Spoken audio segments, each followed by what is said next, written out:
dosen sekarang ini namanya Februari 1248. Di sini saya akan menjelaskan tentang analisis potensi kecelakaan kerja pada pemasangan AC menggunakan job safety analysis atau JSA di hotel Delphi Nanti. Himbauan dan tempat penelitian. Himbauan penelitian ini bertujuan untuk mengetahui potensi bahaya dalam pemasangan AC dan untuk mencegah kecelakaan pada saat pemasangan AC. Manfaat penelitian ini bermanfaat untuk meningkatkan pengetahuan tentang risiko dan keselamatan kerja pada pemasangan AC, membantu perusahaan merumuskan kebijakan keselamatan yang lebih baik, dan meningkatkan kesadaran masyarakat tentang pentingnya keselamatan kerja di sektor pemasangan AC. Metode penelitian. Waktu dan tempat dilakukan di Hotel Delphi Nanti, Batam, selama bulan Oktober tahun 2024. Jenis data. Penelitian ini menggunakan data primer dan sekunder. Metode pengumpulan data dilakukan melalui observasi lapangan dan wawancara dengan pihak terkait. Metode pengolahan data. Yang pertama identifikasi pekerjaan.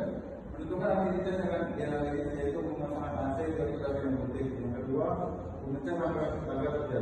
Membagi aktivitas pemasangan AC menjadi langkah-langkah yang lebih kecil. Yang ketiga, identifikasi bahaya. Pada setiap langkah dapat identifikasi potensi bahaya seperti bahaya fisik, kimia, listrik, dan ergonomi. Yang keempat, penilaian risiko. Menganalisis tingkat keparahan dan kemungkinan terjadi bahaya pada setiap langkah kerja. Yang kelima, pengendalian risiko. Menentukan tindakan pencegahan sesuai untuk setiap bahaya. Yang keenam, monitoring dan evaluasi. Memastikan semua langkah pengendalian diterapkan sesuai dengan prosedur dan melakukan evaluasi secara berkala. Hasil analisis data.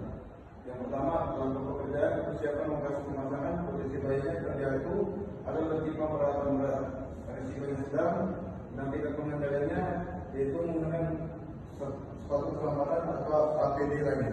Yang kedua, pemasangan unit AC dari dalam dan luar. Potensi bahayanya terjadi saat menggunakan unit AC.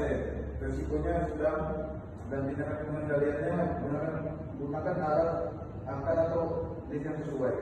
Yang ketiga, penyambungan timba dan kabel. Potensi bahayanya terkena listrik akibat penyambungan yang salah. Risikonya sedang, tingkat pengendaliannya matikan aliran listrik sebelum bekerja. Dampak kecelakaan kerja. Yang pertama, cedera fisik. Cedera yang terjadi dapat berkisar dari luka ringan hingga cedera serius. Yang kedua, kerugian ekonomi. Kecelakaan kerja dapat menyebabkan waktu yang hilang akibat cedera, biaya perawatan medis, dan kerusakan peralatan. Dampak psikologis. Kecelakaan kerja dapat menimbulkan trauma psikologis bagi korban maupun rekan kerja lainnya. Dampak hukum. Kecelakaan serius mengakibatkan penyelidikan resmi dan potensi tuntutan hukum. Faktor penyebab kecelakaan kerja. Yang pertama dari faktor manusia, yaitu kurangnya pelatihan, kelelahan, dan kelalaian dalam penggunaan APD. Yang kedua, faktor mesin dan peralatan. Mesin dalam kondisi buruk, kurangnya fitur pengaman, dan alat yang desain dan alat dengan desain ekonomi yang buruk. Yang ketiga, faktor lingkungan. Area kerja yang tidak teratur, pencahayaan yang tidak memadai, dan perbedaan bahan berbahaya. Yang keempat, faktor manajemen. Kurangnya pengawasan dan pengendalian, ketiadaan SOP yang jelas, dan tidak dilakukannya inspeksi terhadap peralatan dan lingkungan kerja. Langkah-langkah pengendalian risiko. Yang pertama, pelatihan dan pendidikan keselamatan kerja. Berikan pekerja pelatihan keselamatan kerja dan pengetahuan bahaya. Yang kedua, pemeliharaan dan pemeriksaan mesin secara rutin. Secara teratur, periksa dan merawat alat kerja yang untuk mesin keamanannya.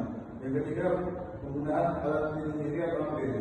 Pastikan bahwa mereka telah menggunakan APD standar, termasuk helm, harness, dan sarung tangan. Yang keempat, pengaturan area kerja yang aman dan tertata rapi. Jika area kerja